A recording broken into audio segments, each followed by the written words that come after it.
Hello, everyone. Welcome. I'm allowing folks to trickle in. Please feel free to turn on your cameras. It's always nice to see faces. Hey, Latosha, please correct me if I said that wrong. Thank you for turning on your camera. Hi, Deanna, Aspen, Bria. I see some familiar faces. For those who may not know me, I'm Polly. I'm the founder of Black Women Photographers, a global community and directory of Black women non-binary photographers. And so Cleo, so some of those who know the drill, I love when people drop in their location in the chat. Aspen in Belize, okay, thank you for coming through. Bria in San Antonio, welcome. I'm just allowing folks to trickle in. Hey, Cleo in Chicago. And we'll get started in a second. Okay, Atlanta DP here. I love it. And while we wait for folks to trickle in, I'm gonna play this video that our special guest Brittney was featured in with Black Archives, an incredible platform. If you guys don't know already, I'll drop them in the chat, and with their partnership with Adobe. So let me share my screen and then we will get started.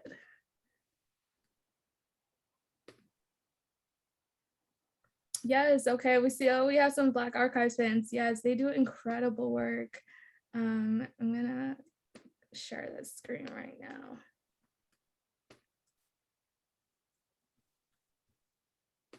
Come on, Britt. Come on, Britt. If you love me, if you want me back. All right. The everyday moments that inspire me, it's just really the conversations that I have with people. My grandparents really motivated and inspired me to come up with ideas and stories that I feel like had never been told. And it really set a whole new wave of the authentic stories that I wanted to tell. I've always been an inquisitive individual. Like, I've always asked questions.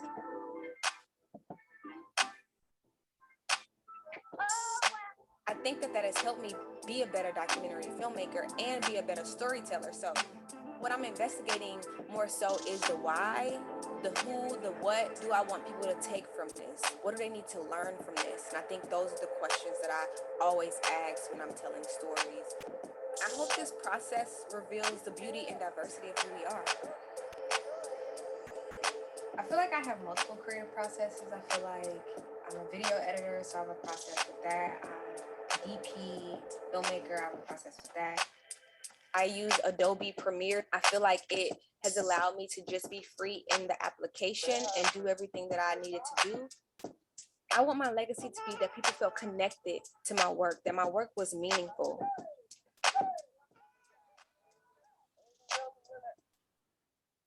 I love it. Oh my goodness. I hope you all love that. I'm going to drop the link to the chat where you can read more about that piece and the partnership and run that video back one more time. And also check out Black Archives if you're not aware. I'm going to drop that in the chat for y'all. So welcome, Brittney. Thank you for joining us. Yes, thank you all for having me. I truly appreciate it. If y'all see me look back and forth, it's because I'm looking on my computer at all of these beautiful faces. The camera. So I already have some background on you because I got to talk to you for that Adobe piece. But for those who may not know, please tell us a little bit about yourself and just like where it all begins for you. I'm trying to figure out where to start. It's been I know. such a long journey, but I'm originally from St. Louis, Missouri. I've been out in LA for about 9 years now, but I don't know. I've just always been creative. I used to do every sport. I did photography. I did pretty much everything that I could kind of get my hands on. And I was just always interested in like learning about my family, learning, like asking questions and things like that. So when I got my hands on the camera, I was really big into just like creating like timeless pieces of like, not like something that is a classic, but something that's just gonna stop time. Like I'm really big on that, which is why I loved when Black Archives hit me up, because I'm like, I'm all about the archives. Like I asked my grandma 1,000 questions, but I have been doing that for like a long time. But I, being from St. Louis and like I'm 32, even though I may not look like it. My parents never believed in like doing arts as like an actual career. So I never even thought that that was a thing. So for me, it was just like, oh, this is an extracurricular activity. This is just something I love to do. I went to the University of Missouri, Columbia, which is called Mizzou, if some of you all know, and that's in St. Louis. I mean, that's in Missouri. And I went for computer science and information technology because, again, my dad was like, you need to find a job that's gonna like, make you money for where you're financially stable. And I loved computers and technology. So I was just like, you know what? Let me just do that. It wasn't what I really wanted to do, but at the same time, listening to my dad, and I'm like, you know what? This is gonna make me money. And it wasn't until I got kicked out of the College of Engineering that I had to figure out what to do with my life. And so I was like, okay, my best friend, we had started a photography company back in Columbia, but because of the way that city is, it was just like, family portraits, graduation photos, but she's a makeup artist and I was doing photography and video, and we kind of put like this one-stop shop together to create this company. But we really wanted to do like fashion and things like that. And so she was like, you should get into film, photography. Like that's the kind of stuff that you really, really like to do. And I was like, can I do it? Can I do that? She was like, yeah, just go talk to your counselor and see. So I went to talk to my counselor and they were like, well, what we can do is put you in communication, and there are some classes that you can take, because it was either journalism or communication. And I didn't want to be in front of the camera. I wanted to be behind. And so I went in for communication, pretty much taught myself how to edit. At that time, it was like Final Cut 7. Was doing photography as well, shooting random people at school, like all the probates and stuff like that. And I ended up graduating with a major in communication and a minor in information technology. And then from there, right after graduation, we moved to LA and just started our production company. And it kind of went from there. There was some highs, but there was a lot of lows that got me to where I'm at now. But that's kind of how I got started. That is insane. And I see a lot of folks can relate in the chat about what you're saying. I mean, okay, so for you, what came first? And someone submitted a question, Michelle submitted a question earlier asking like, so photography or videography, like what actually came first? And how did you even dive into that knowing, you were pursuing something entirely different? So photography actually came first. I used to take photos on like the little cameras you get at Walmart, not even like the digital cameras, but like the XD cam, which you don't even take photos on, you're supposed to shoot video on. But because I didn't have a camera, I was just like, all right, well, it has a photo feature. So I would just do a whole photo shoots with my friends, literally taking photos with that camera. And then I got my first digital SLR, which is a Canon T2i. I think I was like a freshman or sophomore in college, and I worked at our tech store. So remember, like I was really into tech, and I ended up working at our tech store. So we sold Macs and iPhones and, all of that. And so I was able to get discounts on electronics. So then I ended up getting a T2i because that's when I was like, I really want to like get into more photography and learn. YouTube wasn't really a thing at the time. So it was really me just asking people I knew, like, what's a good lens? Like, what's a 50? Like, what's the 1.8? Why is that better than this? And like, really, it was just all my friends who were photographers at the time teaching me. And it just kind of came natural, honestly. Like, I feel like I said, I had always been doing it, but I never did it in a sense of like, this is a career. It was just like something that I love to do. And then when I actually decided to get into it, I just started investing more and like buying all the equipment that I needed, and just testing it out, like being outside, shooting with my friends. And like anytime we had something on campus, I would be like, hey, can I be the photographer for this? And then like, because every digital SLR also has the option to shoot video, I was really just doing both. But at the time, photography was first because me and my best friend started that photography company. Love it, love it. And so do others. And at any point, y'all who are here, if you have a question, feel free to drop it in the chat. I want this to be as conversational as possible. So going off of that, I mean, okay, you're diving into it, you're practicing, you and your best friend are doing it. Did you have like any other mentors, or was it really just trial and error and going it through the motions with your best friend that led you to like where you're at? Yeah, it was a lot of trial and error, and a lot of Google. Like Flickr at the time was where it was at. So I was on Flickr a lot, looking at all the details. But it was a lot of trial and error. And then a couple of my friends, Curtis, Mark Mays, they were doing like they were really into the time. So I was literally asking them everything. But when it came to video, that was just like me going in and just like shooting. I think I started following one guy on YouTube before that became a thing. But as far as mentors, I didn't really find mentors till I got to LA. And what that story is that I moved to LA, and then Erica, who was my best friend, we both moved together. She ended up getting married. She decided to dip on me and get married. Just kidding. But when she got married, I was at the time I couldn't find a job, so I was freelance editing, probably only making like $100 for a video. And the guy who I was editing for, he actually used my camera because he was like, I want to have 2 cameras. This is your best friend's wedding. I want, to have as much coverage. And I'm like, yeah, of course, I've been working with him. I want her to good, footage. He ended up leaving all of my equipment at the location, and someone stole it. So I ended up like losing everything that was pretty much making me money when I moved to LA because I couldn't find a job. Like we were eating like grilled cheese sandwiches every day, like that kind of thing. So the only thing that was really making me money when I first moved out here was my camera, because I met him and he would have me go shoot these events where like Stevie Wonder was playing a piano or this, and it was like event photography. And then he ended up buying me the Canon 7D. So I went from the T2i to the 7D because it was in his possession. And at the time they discontinued the T2i. So he was like, I'm going to have to get you a 7D. But because the 7D costed more, he couldn't give me any of my other equipment. And so I had to kind of go online and figure out a way to buy new equipment. So I turned to Craigslist. So in Missouri, Craigslist is horrible. Like everybody thinks that Craigslist is you're going to get kidnapped and they're going to take you away. But in LA, people actually do use it for so many different services. And so I got on there and I was looking for the 85 because after doing my research, they were like, the 85 is a good portrait lens. Again, I was still doing like photography. Me and her were still focused more on photography than video.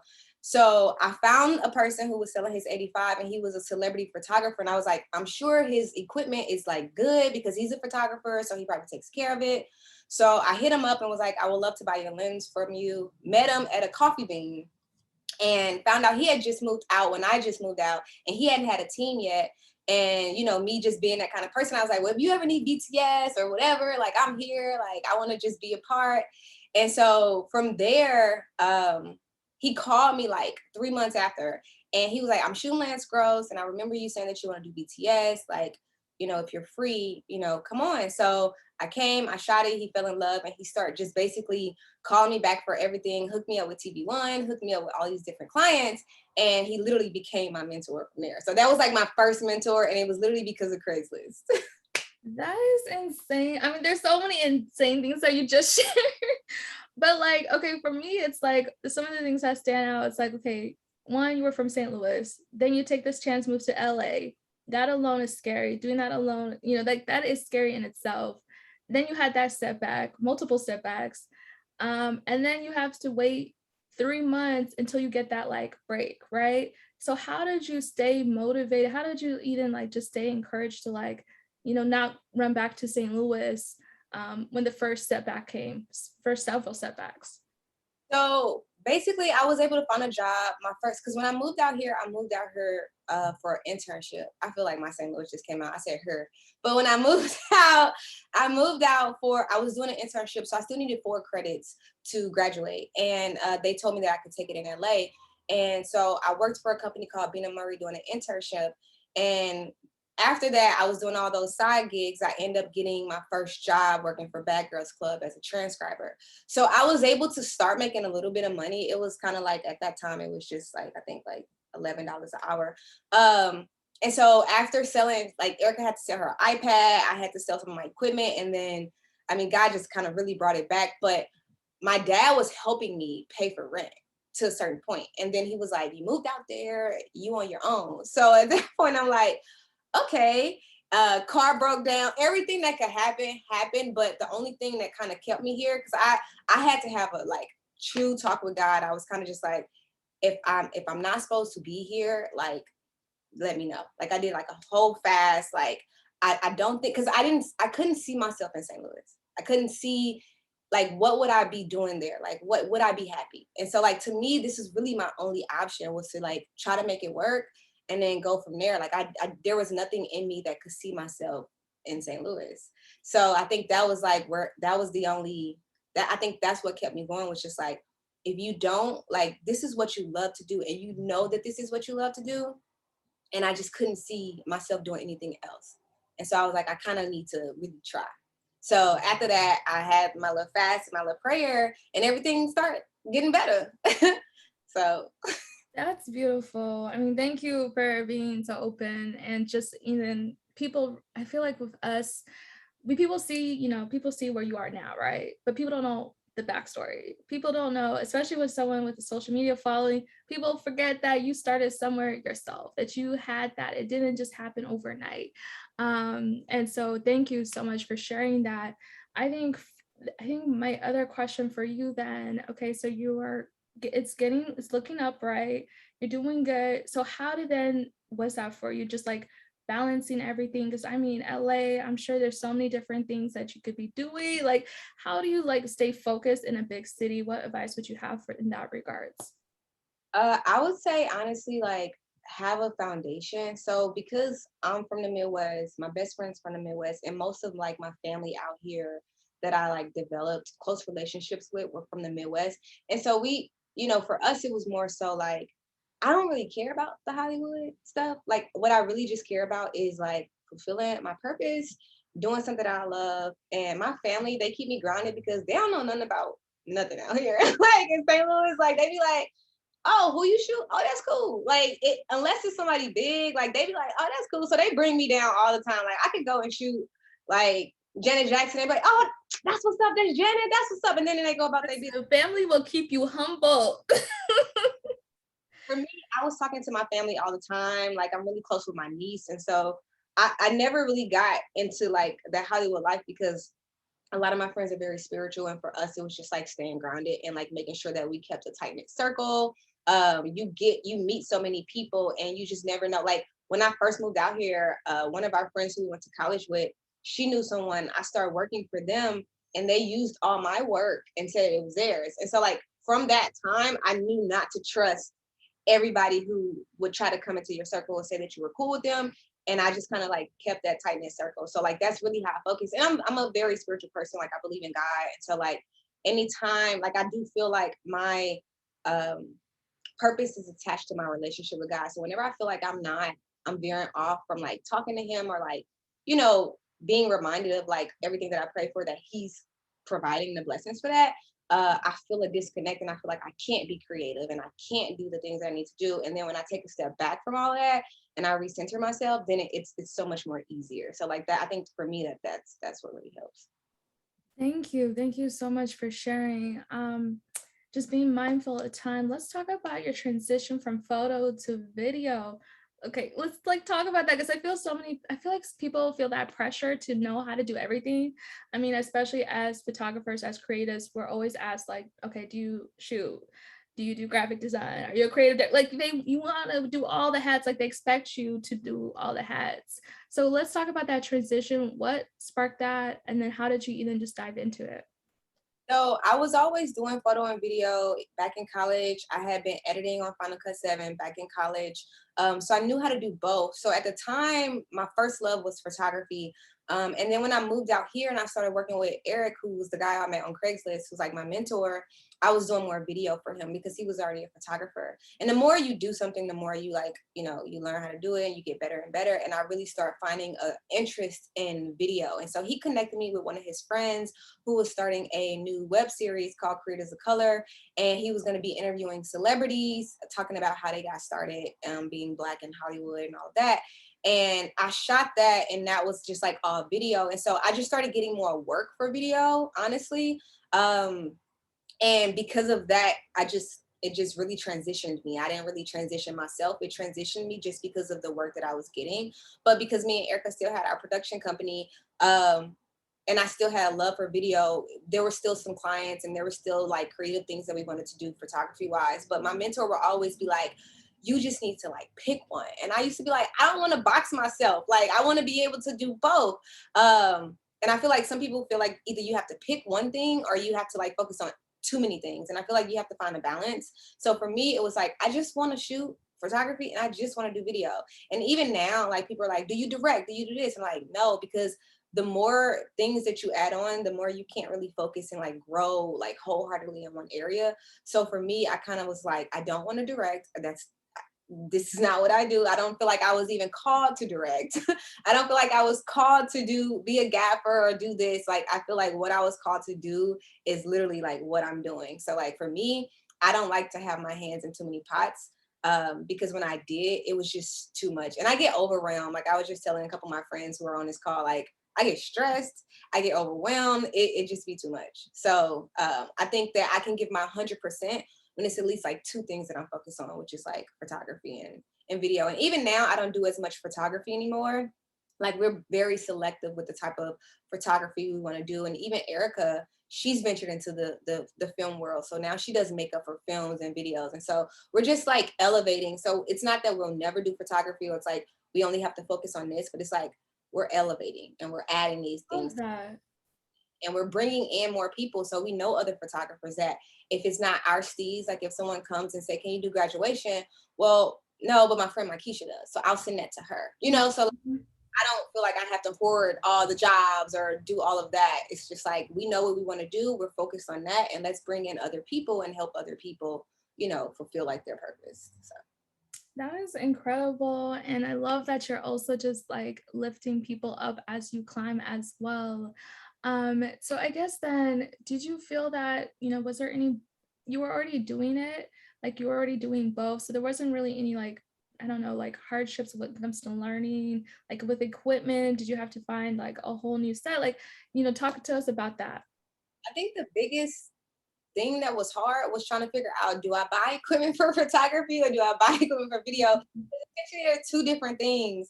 And so I always kind of like try to feel like which one do I buy it for? Most of my equipment that I use for video is my photography equipment. So like the 50 that I'm shooting with now, it's really a photo lens. It's not like you can go and buy film photography 50 mils that has like a focus gear and things like that. But most of my gear is still for photography because at the end of the day, I don't know, it's still my passion and I don't want to lose it, even though I don't do it a lot. But I've never really had many issues with trying to learn because in college, I was, again, learning them both at the same time. And, you know, of course, back then I had more time to do that. So they pretty much work hand in hand. So once you kind of know about photography, you pretty much know about video. It's just moving, right? And so like if you want to get the depth of field in photography and you're going to go to a 1.8 or 1.4, that's the same thing in film. You want to have that depth in your film, you're going to go to a 1.8, 1.4. So I didn't really have to like relearn anything more so.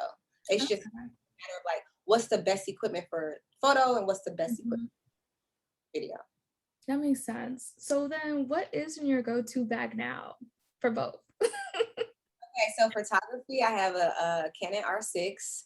I used to have a Sony, and I just feel like photography wise, I'm just a Canon girl at heart. I had the T2i, I had the 7D, I had the 5D Mark III, and now I have the R6. I tried Sony. I think Sony's great for video, but it's just something about the Canon colors, and it's just so user friendly. Like it's just easy to use that I gotta always be a Canon girl. So I have the R6. I have an 85 mil. That same 85 mil that I got, I moved out here in 2012, 2021. That same 85 mil I got from my mentor when I met him on Craigslist, I still use to this day. Oh And my God. crazy. I will never sell it most likely. I think it's the 1.82 and I have the 50 1.4 I think. And for video I'm using a Black Magic right now and I have a Sigma 18 to 35 and just some cheap lenses, cheap lighting that I got off of Amazon.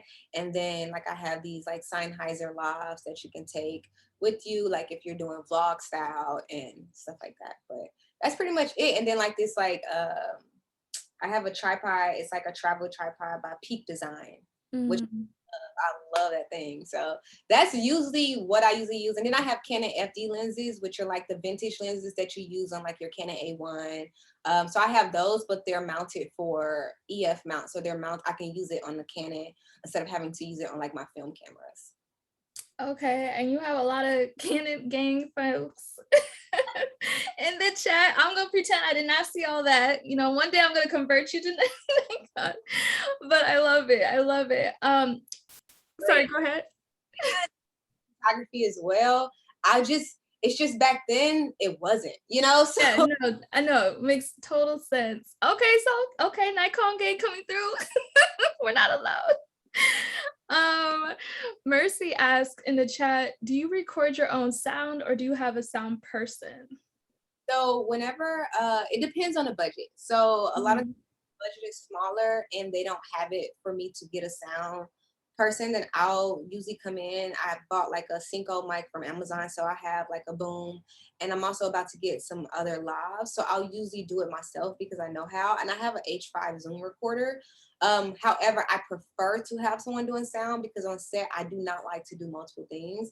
I feel like whenever I try to do multiple things, I like don't excel in one thing. So if I'm like sound, lighting, and shooting, it's like then I might end up, I feel like I could have got better depth if I would have focused or this. So I'm usually always talking to like a client of like, I think we should find like a sound designer to be on set so they can focus on that. But if they're like, we really just don't have the budget for it, then I'll go and do it.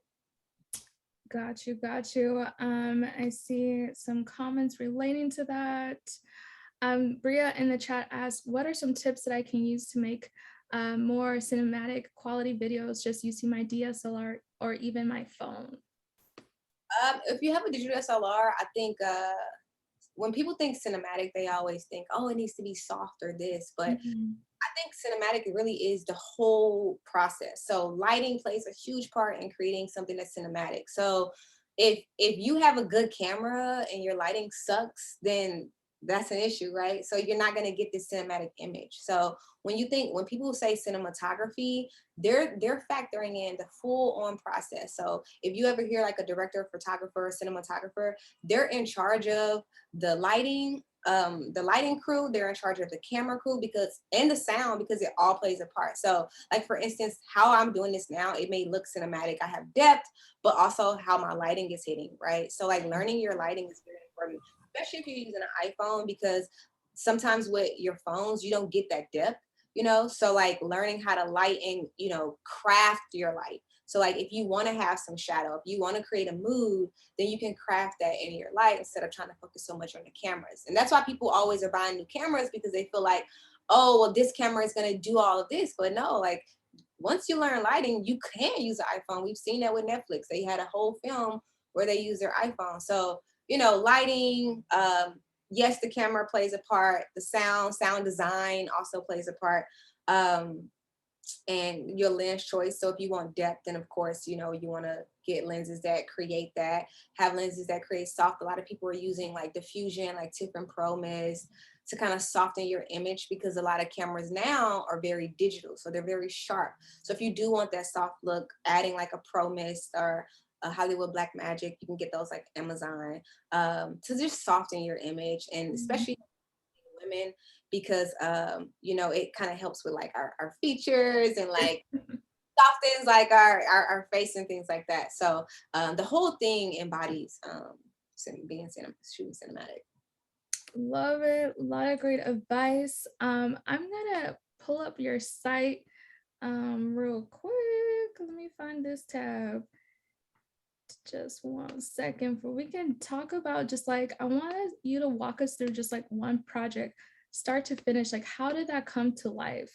From just like storyboard to finding the crew to editing and then actually having it finalized and out there in the world. I'm gonna open up your site real quick. So I don't know, which project would you want to walk us through? Honestly, the first two, like with Yara, that was very guerrilla style. All of her is very guerrilla style. With Common, I wasn't in charge of all of it, so I would say either the second two, like either BJ or yeah, his is fine. This one? Yeah, so because like I was in charge fully of like the whole DP process. So. All right. I'm gonna play a little bit of this.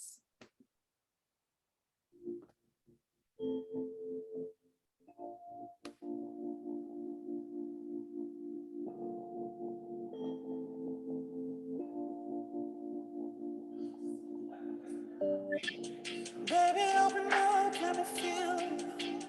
Let your guard down, let me lay. I'm here for every word, let me hear you. Girl, I'm trying to get to know the real you. Way beyond the surface, girl, we're past that. I need you to show me where your heart's at. And girl, I'll help you get through all the layers. No matter how long it takes us. So take it all, take it all, take it all, take it all. I'm giving you the invite. Try to see your inside. Girl, I need you to bear it all, bear it all, bear it all, bear it all. If you want real love, you gotta make it. But we can only do it if we're naked. Wow, I think I just fell in love. That was beautiful. So talk to us, like how did that happen? So that was like our second one. So basically I met let me tell you how powerful Instagram is and Facebook. Like most of my work comes from social media, honestly. So I'm in a lot of Facebook groups where I'm very active and a lot, showing my work and things like that. And I actually learn a lot in the Facebook groups, but Instagram is how I find my work. So a girl reached out to me. Her name is Tisha, and I think about a year ago, and she wanted me to shoot something for Lena's company, Hillman Grad. And it was just a social media video, but she had been following me on my YouTube and following me on my Instagram. So I hired my friend to go with me to shoot. And then after that, they were doing something with Netflix for the new season of Masters of None, where they had to shoot these performances as promotional to go watch the season. And so that was the first time I worked with her, like on a larger scale. And really, it was like we had 5 performances from different artists, and she was the executive producer. So she got all of that together. She found the talent, did all the finances and stuff. We had the location.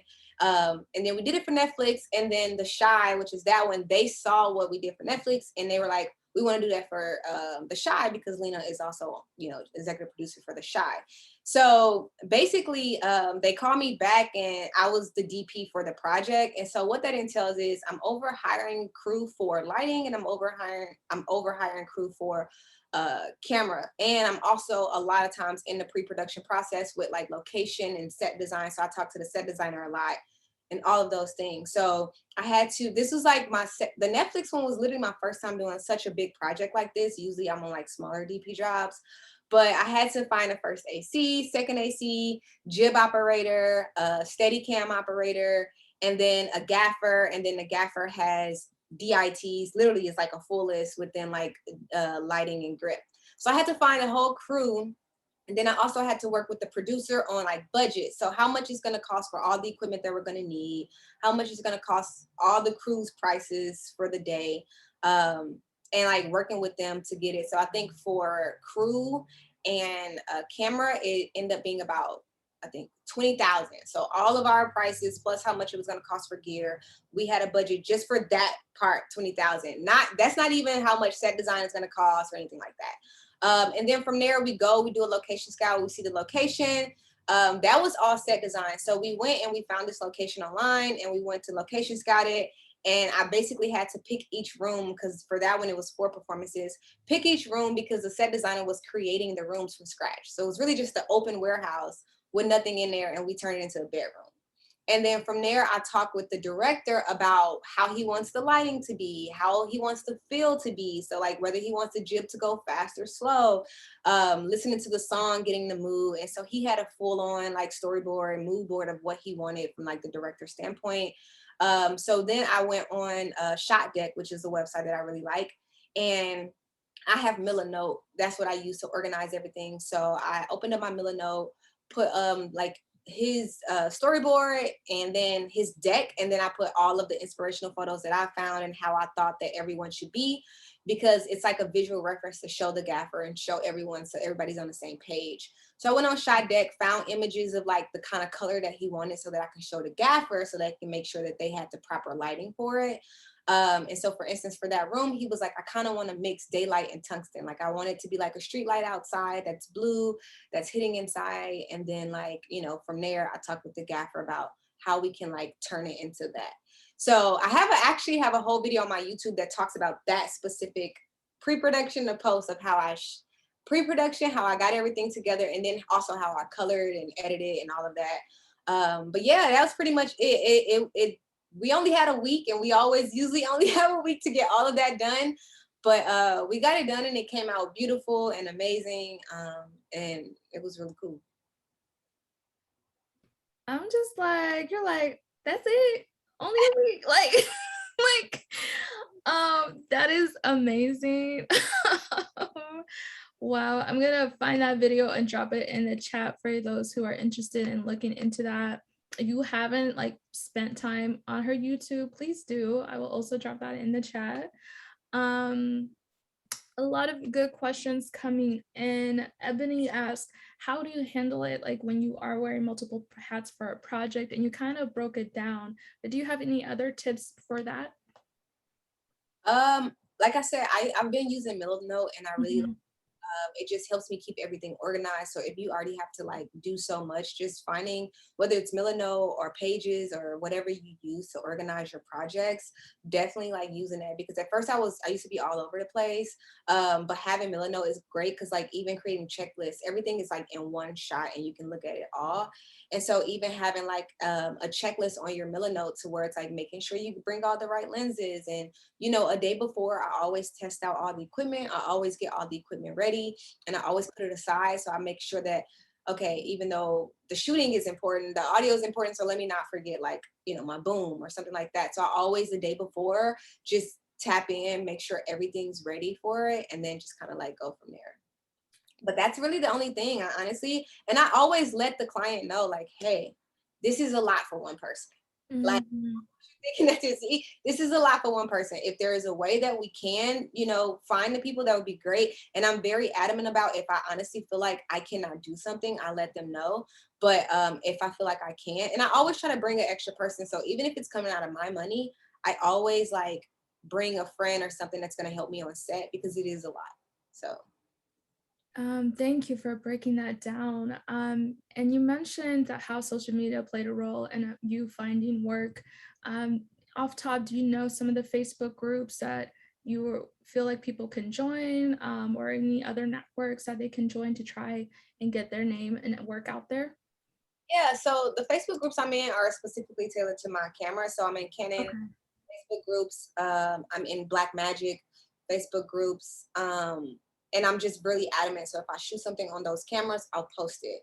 I'm on Instagram. I'm in Black, photographers group. Like I'm in a lot, and I hashtag a lot, and that's how the companies actually found me. I hashtag and I tag the companies on every post. If I'm using every post, y'all, every post. Their gear, I'm going to tag them, and that's how most companies have found me. And most people, like Canon reached out to me once and was like, we have someone that is our social, and they go through their tags, and they were like, we've been seeing all of the work that you've been shooting on Canon, and we want to talk to you about some like future projects. So like they're seeing it. You never know when, you never know who, but if you stay consistent, like you're gonna get a call. But then also I do a lot of spec. So, whether it's photo or video, like if you want to work for Nike, go and shoot a spec with your friend, have them wear Nike gear, tag the company. I did that when I bought some Nike shoes, and I was like, I just want to create a video. I tagged 602, which is a shoe company out here, and I tagged Foot Locker, and then 602 contacted me. So like, you just never know. You really just got to go out, create, have fun, tag them, and then like people will start following you. I love it, and it sounds so simple, but y'all, if you'll be surprised how many people do not do that. And I'm someone who's done social media, like there are real people behind those screens. They always look through everything, and you have to be consistent. You have to keep that up. So thank you for that. A lot more great questions. Someone asked earlier that, there's some acronyms that you mentioned that they're not familiar with. So how did you even just like learn the language and like, learn like this, the verbiage of like what you're doing? So honestly, being on set. So, you hear videographer, photographer, then you hear DP, cinematographer, and you don't really know what the difference is. So really, it was just like researching and being on set. I used to, be a videographer, and then I learned videography is more so when you are doing everything. Like when you're shooting, doing audio, like you're a filmmaker, you're a videographer. Like you're not really crafting and capturing um, film, right? So when you think of cinematographer, like half of that is cinema, right? So you're thinking like I was saying earlier, when someone asked the question of how to make something more cinematic, that would be technically for a cinematographer, because you're thinking in your mind of crafting with lighting and doing all these things. It's not just I'm going to go out and shoot what's there. It's like, no, how can I create this beautiful image with lighting and sound effects and all of this? So cinematographers just kind of have that opportunity to kind of be over everything crafting that image. And then videography is like, oh, can you shoot my event, like my baby shower? Then you go, you don't bring lighting, you just shoot what's there. You just go, and you're more so just capturing, and you're not like creating, this world from like all of these components. So I really for that breakdown. Like I love, like you put it so simple, because there is a difference, and now people know what the difference is. Nicole asked, as you were mentioning, like you were on the set and you showed us like that process of that video. What was it like transitioning, being on bigger sets, and how was it like, actually being in charge of people? Like, how did you prepare for that? Yo, I am literally making a YouTube video about this because it was tough. Yes? Okay. It was so scary. So basically, like I said, I have been doing smaller, like my focus is docuseries. Like I said, I love telling stories. I love just sitting and talking with people. So like, that's kind of what I like to shoot. But doing the Netflix thing was like my bigger project where I had to do a full crew. And honestly, I talked to a lot of my friends that were DPs, asked them every single question. Also, I don't mind being a PA or a cam op or taking a different position to work with my friends just to kind of be on set still and learn. So I've had a lot of opportunities where I was on set with my friend who's a DP, and I just asked him a bunch of stuff. And then I was able to kind of like take those times. So then when it was time for me to do something, I kind of like knew. But I called him like every day and was like, hey, this is what we're trying to do. What should I rent? What kind of lenses should I rent? And like he broke it down to me. I also work part-time for Issa Rae, and so we did a lot of live performance type stuff. So also just remembering like, okay, this is kind of what we use. This is how he set it up. Like, it's just similar to this, and trying to like prepare my mind for that. But talking with a lot of people that are in the same film world as you, or photo world as you, like I said, I've always been inquisitive and asking questions, but doing a lot of research. I was on YouTube a lot, just trying to figure things out, because when the director was like, I want to do this, I was like, okay, yeah, we can do that. And then I'm like, okay, what is that? So like researching a lot on like YouTube, and then figuring out what this equipment is. I hadn't used a lot of the equipment that we use. I never had hired a jib operator or Steadicam operator. So reaching out to friends and like, hey, do y'all know any Steadicam operators, or what kind of Steadicam? Because there's different Steadicams that can do different things. So learning about what Steadicam operator, learning what questions to ask the crew. Like, does your Steady do this kind of movement? Because I was just in Atlanta shooting, and the guy had a Steadicam, but he didn't do nothing. So it's like, we can't what I'm seeing. So like really learning, I think it's more so learning how to ask those questions than like really just diving in. Because once you learn how to ask the right questions, it makes it so much easier. Because the great thing about having a crew is that you don't have to do everything. So like you let everybody play their part. So the first AC, as a DP, I don't do nothing. The first AC, he gets my whole camera package together. I don't touch the camera till I'm ready to shoot. But if you were just, a videographer shooting yourself, you have to get all of your camera together. So they're actually taking some of that weight off of your shoulders. The second AC is over. Sometimes they can be a DIT. So they're actually organizing footage and taking the footage off of the camera for you. And then, I haven't really been shooting as a DP because I've been hiring cam ops and hiring all these people to shoot. So the DP is also just plays an important role in the pre-production and making sure that the crew is ready, being that middleman to talk to the gaffer and the lighting. But a lot of times I'm really hands off. Like I just tell them I'm like the middleman between the director and my crew, the camera. So like I'll tell them, hey, can you do faster movement? The director wants faster movement, and then they go and do that. So really it was just like learning how, and like for me, I always hire, and my mentor told me this, I always hire people that are better than me, because that's the only way to learn. If I go on a set and I already don't know what I'm doing, and then I hire people who don't really know what they're doing, none of us are learning nothing new. But if I go on set and I'm saying, hey, this person is a great cam op, he's also a DP, I'm not scared that he's going to come and take my job or nothing. It's like, I actually probably need to learn from him, and I need him to be there just in case something goes awry and I can ask a question. So like, I'm really big on that. So like, most people who I want to hire, I just try to make sure that they're great in their field or their position, because I'm still learning. So really, it's just been like being on set and like learning. And the more you do it, the easier it gets. But YouTube has helped. I went on YouTube and I typed in, what does an AC do? Because that was my first time hiring the first AC, and I didn't know how to communicate with them. So I was like, what does an AC do? How does a DP communicate with the AC? And then like learning what those terms is, what he does, what I need to say to him. And then the AC that I hire, he's very patient. So I'm like, okay, I've never done this. So you need a prep day? Okay, what is that? And he's like, okay, this is what a prep day is. I go, I set up the camera for you, make sure we have everything. And then he would jump on calls with me like, hey, I would tell him what we're trying to do. He's like, okay, this is the kind of equipment that we need. So he also helped me. And then from there, I just kind of like took mental notes and just went. You just spit so many bars. I love it. And I mean, the fact, and sorry, I was trying so hard not to laugh when people were in the chat. We're talking about Issa, like you just lit that in there like a humble flex. Like, that's amazing. Like y'all are cracking me up in the chat. So lots of great questions coming in. I'm gonna try and get to all of them because our time is almost out. Let's see. Bria asks, how do you communicate with the editor or person who color grades to ensure your vision is fulfilled in post? So usually when I shoot like the Yara video on my YouTube, on my website, I shot, but I also edited and colored it. Okay. But most times, like for instance, the project that I'm working on now, we actually have a colorist. And so what the colorist did when I connected with him, he sent me exactly what he needed in order to color effectively. So that helped.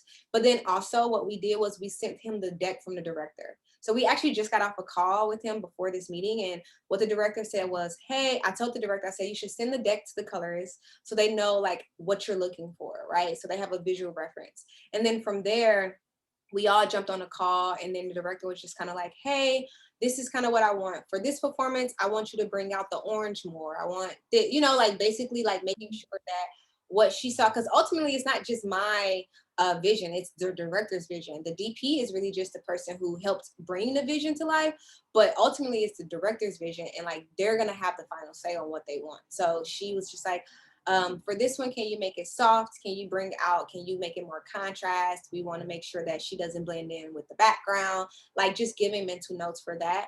But most times the colorist will give you like exactly how they're going to need the footage.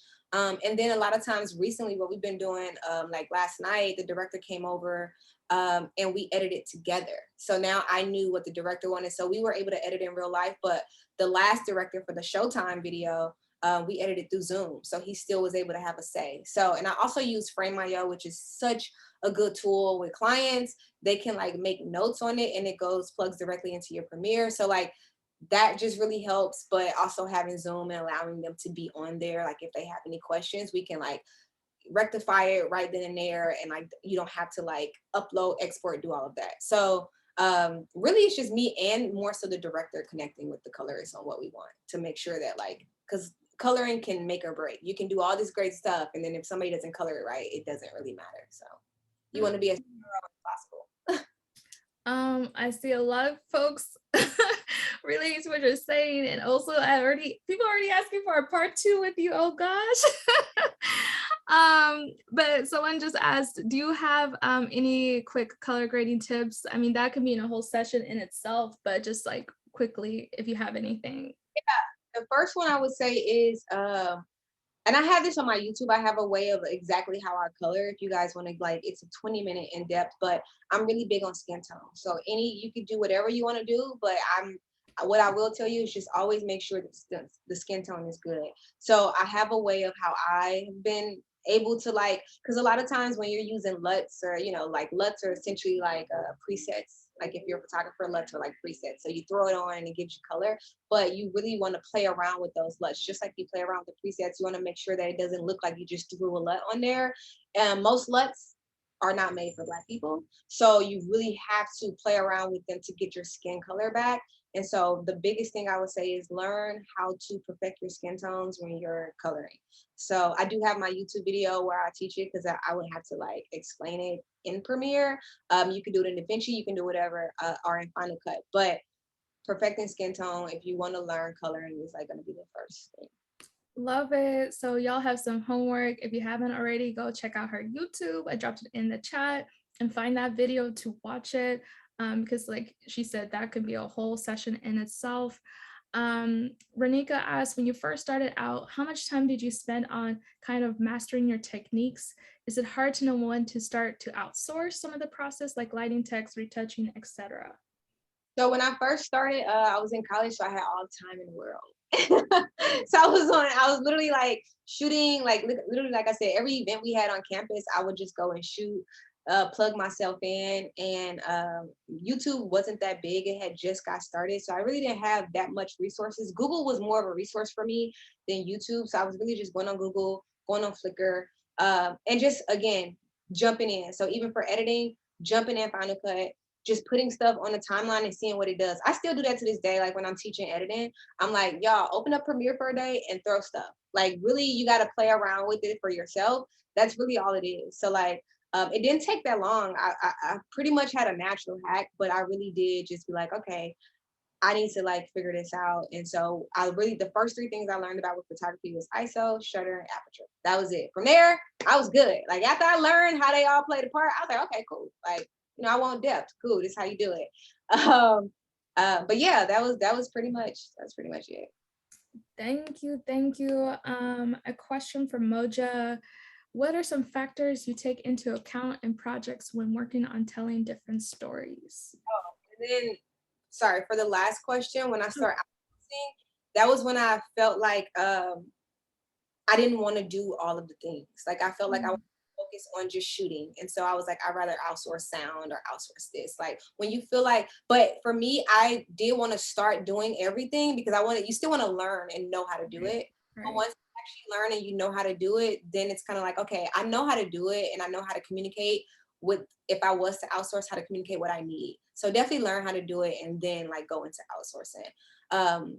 But I do not outsource I outsource for photography. Retouching, I outsource. That ain't my thing. For the second one, what are some factors I take into account in projects when working? What do you mean? What are some factors? Let's see. Yes, what are some factors you take into account in projects when working on telling different stories? I think the only thing is like figuring out what kind of emotion I want to evoke. So like everybody has a different story. Some are happy, some are sad. Like really, you have to figure out what you want your audience to get from telling these stories, whether it's through photo or video. Like what is the emotion that you want to portray? Like how should they feel? What should they take from this? So anytime I'm shooting film, I'm always trying to figure out what that story is, and then from there, what I want the audience to get. And I think that's how every story is different, because like nobody's story is the same. But sometimes if people don't know how to tell a good story, then it's seen. Mm-hmm. And so you really want to like make sure how should the mood be? How should the lighting be? Like, should it be slow music? Should it be fast? Like how do I want this pacing to be? So really just trying to figure out what you want the audience to gain. Like when you go and you watch films about love, it makes you be like, man, I want to be in love, or like, man, like I feel like gushy. And then you watch a scary movie and they make you scared, but they have to do all of these different things to do that. And you have to think about all that early on when you're trying to tell that story. And then that'll help you figure out what lighting to use, what lens to use, what equipment to even use. So I love that answer. Dola asks, how do you balance personal projects with client work? So I try to do 2 personal projects a month. So because sometimes when you're doing just client work, you're not able to be as creative, because at the end of the day, you're still hired to do what they are wanting, and the client has to be happy. And so sometimes their happiness has to be, well, all the time their happiness has to be more important than your own. So there's been a lot of projects that I work on. I'm like, I ain't gonna use this for my website. But for me, if I can do 2 personal projects, then at least I feel like I was able to stay creative in some some aspects. So I usually just try to do 2, and I usually do those on the weekend. I try not to do client work on the weekend unless I absolutely have to. But I usually just try to do like all my YouTube videos. I try to batch shoot on weekends. I try to shoot personal work on weekends, and that's really what it is. So Monday through Friday, I just try to do client work. That's amazing. And, you know, I feel like every time we have these events, everyone always mentions the importance of personal projects, because that can lead to the client work. So go for you. I'm still trying to work that out on myself because it's so hard to balance that. So thank you for that. Another question that I have for you is that, you know, you mentioned earlier that, you know, you just did Google University, YouTube University. But now people turn to you as their Google, as their YouTube University by looking through your YouTube videos and all the educational stuff that you're providing. Like, how did that transition come about? Because I just feel like in this industry, there's so much gatekeeping of knowledge, but you're always willing to share what you know. So how did that come about?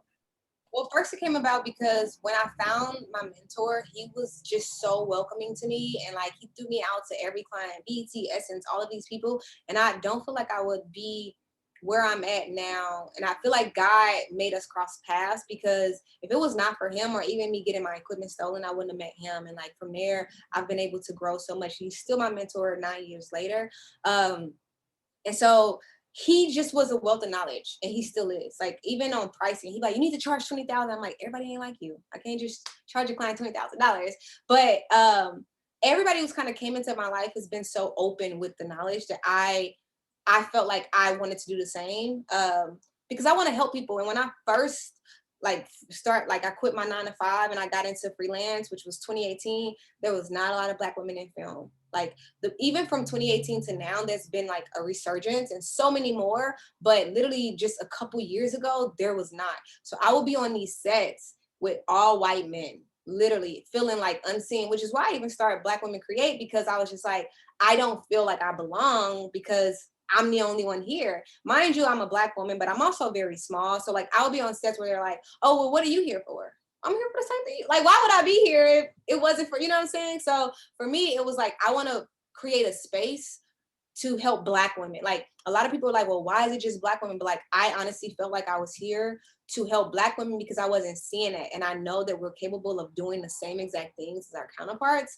Editing, you don't see a lot of Black women in editing. You don't see a lot of Black women even shooting film. Now you do. And so for me, it was like, where can I create this safe space? And then at that time, Patreon wasn't a thing. And it was just like, okay, I'm going to create my YouTube to be a place where even though like Black women aren't, like when I look at my analytics, I'm mad because it's mostly white men that watch. So I do need to figure out how, like, I'm like, how can I get these Black women to watch? The Black women be watching the white men. So I'm like, We're gonna change that. Don't worry. We're gonna change that. Where they felt like they could see somebody that looked like them. Because again, remind you, growing up in St. Louis, I didn't know that this was possible. I didn't see or anybody for that matter in film, not a Black woman. And so me not knowing that was possible is crazy. Like I should have known that I could make this a career. So I just want to like find a way to show people that like it's possible to be a video editor. It's possible to make it to the top. Like it's not us just seeing these celebrities and figuring out how or why. And most times they're in like the actor or like the director, but it's like there's so many Black women behind the scenes that you never. Yes. I just wanted to be one of the people that helped show that. I love this. That is so inspiring. I'm gonna ask 2 more questions before we wrap up. And there are a lot of great sessions, the previous sessions on our YouTube channel that I'll drop in the chat. So like I saw a comment about pitching and where to start on that. There are some sessions that you can replay to get advice on that because we've covered a lot of that previously. So let's see, Moja asked about, do you have a manager or someone who handles the business side? Not right now, but I wish I did. I wish I could outsource that. Open up a new email address specifically work. So whenever someone wants to hire me for work, I do have a specific email account because my old email account was getting so clouded.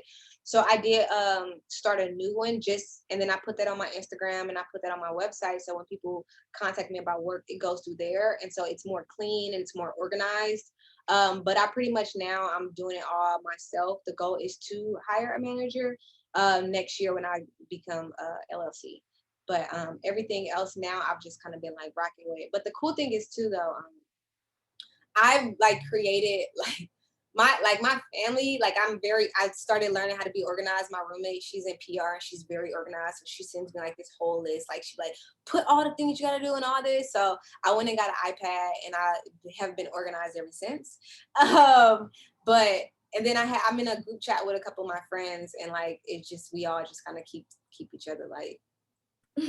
I love that. And the last question, because I feel like this is fitting for being a brand new month, 1st of September, and just also as we're about to go into the 4th quarter, do you have any personal time management tips? Latoya is asking. Personal time management. So again, weekends, I try not to work. I love roller skating, so I have to do that at least once a week. Whenever I can, I'm just like stressed and I don't know how to release it. So like skating is kind of like my release. So I usually try to do that like once a week. I try not to work on weekends. I like hiking as well. So like I do that to kind of just like release. Again, ever since I got that iPad, it's just like I'm very in tune with my Gmail and just trying to like email people and like do all the things. And then I try not to work like after like 7, 8. And I just try to have the nights to myself. Love boundaries and self-care. I love this. Yes. And like I do like 2 or 3 facials a week. And I'd be like, the later I work, I can never do it because by then I'm tired. And I'm like, I can't. So I literally just try, unless like the thing that I had last night, where it's like a time thing where like, it's like, we need to get that out. But if I have like a Monday and Tuesday where I have to get a project out, you best believe Wednesday and Thursday, I'm chilling. So like I try to balance out my days if I have to. That is amazing. Brittney, yes, I'm sure we will probably have another session in the future. Thank you so much for taking the time, because I know it's been a crazy day for you. Any last words before we sign off? No, really. I mean, it's so much. I'm just always excited to share my story and help people. So if y'all got questions, please hit me up in any way. Like it doesn't just stop here. I love helping, and I feel like it's so much that I probably haven't talked about that me and Polly could just sit all day. But I know.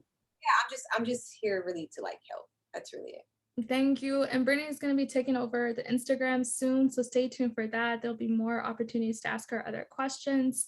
And the best way to reach her is on her site. I dropped the link in the chat. You can reach her via email. And you have some homework before we do any part 2. Y'all better binge her YouTube channel. So go do that before you ask for a part 2. I would reach me on my Instagram because I respond a lot. Like I'm always doing polls and I'm always doing the questions. So like a lot of times people are always asking me questions on there, like when I'm posting something. So definitely Instagram as well, because sometimes my emails get so crowded. So I would just say definitely reach me on Insta. Yeah.